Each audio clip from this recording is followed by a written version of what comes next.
Be speaking to President Xi tonight from China, and we've been working very closely with China and with other countries.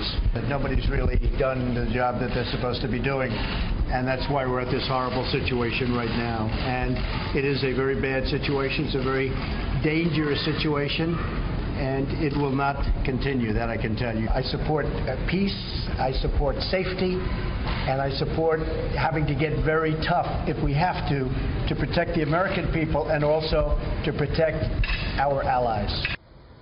President Trump speaking a lot on his working vacation in New Jersey, talking about North Korea and a whole host of other issues. Earlier in the day, he tweeted out, military solutions are now fully in place, locked and loaded. Should North Korea act unwisely, hopefully Kim Jong-un will find another path. The other path looks to be that he is looking for peace as well, and wanted to make that clear with his national security team, or part of it.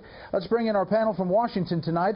Byron York, chief political correspondent for the Washington Examiner. Tom Bevan, Real Clear Politics co-founder and publisher, also a Chicago resident. And Steve Hayes, editor-in-chief for the Weekly Standard. Okay, Steve, what about this effort here? And clearly he's talking a lot about North Korea, and a pretty consistent message from the president, at least.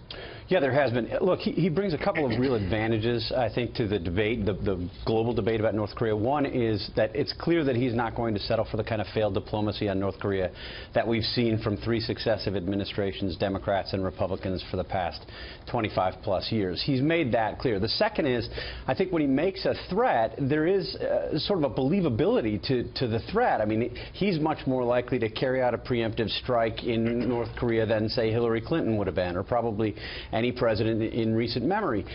But I think he has to be careful not to overdo this. What he's done several times this week is make threats that seem to be idle threats. He threatened earlier this week the fire and fury comment when he said that if Kim Jong-un makes additional threats, he would see fire and fury. And then, of course, Kim Jong-un did make those threats, and there was no fire and fury.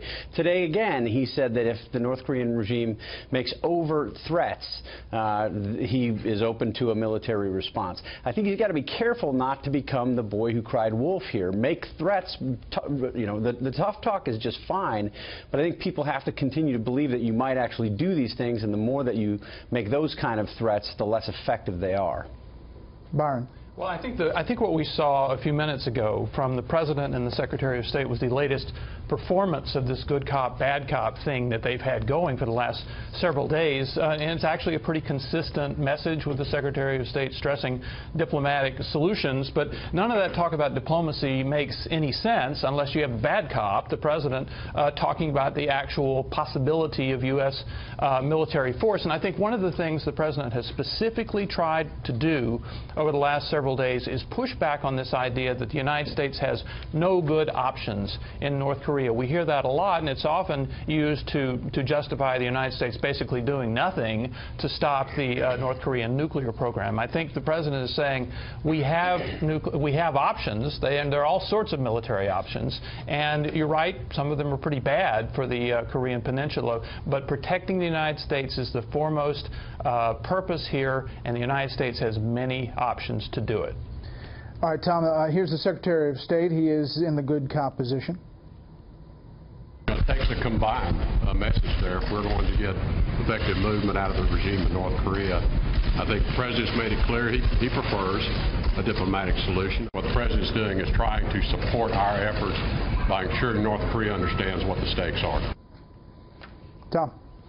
Yeah, I think what we've seen over the last 48 hours is sort of the formalization of Trump's tweets that we saw earlier in the week, and you've seen him come out, meet with his national security staff. He read from a statement earlier today that had sort of more of those formal trappings of foreign policy language, and so there is this cohesion now around that. And we also have reports that there are back channels going on. There's back channeling going on with North Korea, and has been for some time, and that would also, to Byron's point, emphasize this idea that, you know, Trump is talking tough publicly, certainly putting the sort of pressure on North Korea that we haven't seen from past administrations, but also there's some diplomatic work that's taking place behind the scenes to try and resolve the situation peacefully. The AP having a very detailed story on that back channel effort with North Korea. The panel in Washington